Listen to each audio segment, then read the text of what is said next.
Hey guys, it is Tuesday, and I wanted to touch base with you guys before you submitted your final draft. I just graded the peer reviews, and if you just gave a sentence or two, you did not get full credit. If you go and look at the directions, it specifically says if you do not give more than 2 to 3 sentences for each part of those, then you get docked points. So, there was that form to fill out, and the directions were there. So if you're questioning your grade on that, that should answer that.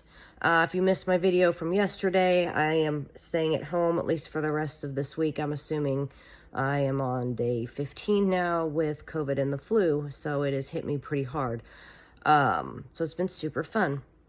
So I'm just here working from home. But I want to walk you guys through and tell you some big things to look out for. I kind of get a sense that there are a lot of you who do not watch these videos. And so when you get your grade for this assignment, it's going to be very clear those who watch the video and those who do not watch the video. And so if you're referred back to watching this video after you submit this paper, and it just shows that you're not watching these, it's really hurting your grade. And so I cannot stress the importance enough of watching these videos to get updates and checking for feedback on your assignment. But let me show you the main things that I'm looking for. I'm going to turn this around if I can.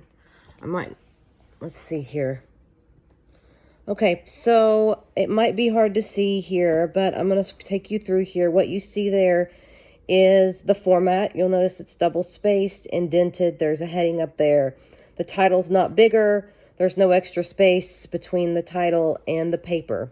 You'll see right here, we have an in-text citation. You have to have these all throughout your paper to make it a research paper. You have to make sure that you have the page number and that you're doing it correctly. You have the Al Purdue website. You have a lot of information that tells you how to do in-text citations.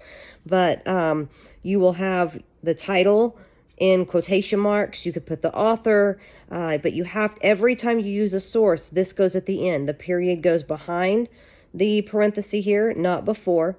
You cannot rely just on direct quotes. I believe in the directions it says no more than like 2 to 3 lines per page. So you have to be relying on paraphrasing and summarizing. So if you look here, I'm going to read the thesis to you here. But this is about vaccines, and I use this one for an example because it's a very cliche topic, so it doesn't take any of y'all's topics. But let's come down to our thesis here, and you'll see we have a page number again here. We have an author's last name with page numbers. We have another title of an article in quotation marks, page number, the period goes here. So you'll have that all throughout. So her thesis is, we have an A, so we have that, basically all children and adults should be vaccinated. A, reduces the amount of sickness. B, safe and effective. And C, save family times and money. So in your thesis, you're going to have that. You're going to have that, your thesis with your A, your B, and your C. It's going to be your map. So you have your A, B, and your C.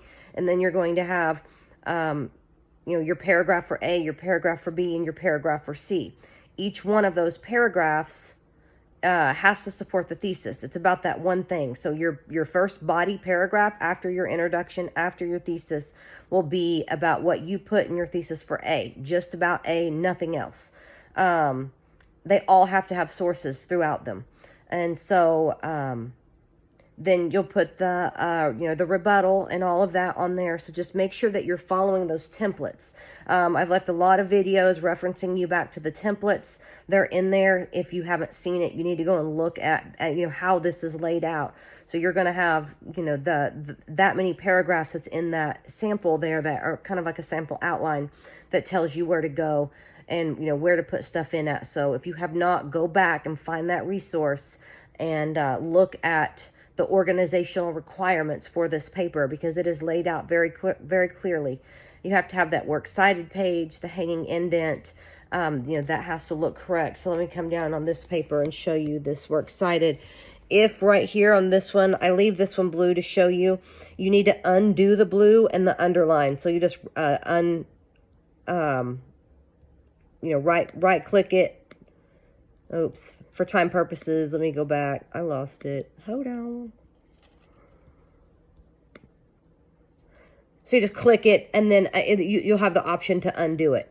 You'll notice that it's same spacing, double spaced, alphabetical order, the hanging indent here, and access dates. So we have this formatted correctly. We have a font change here, so make sure that you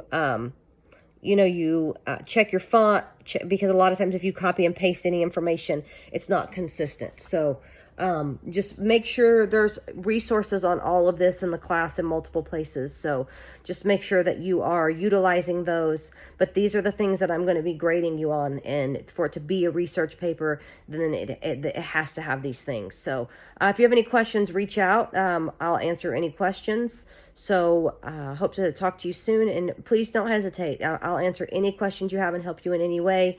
If you need to call me, we can go over it on the phone. That's fine with me. So I want to help you succeed.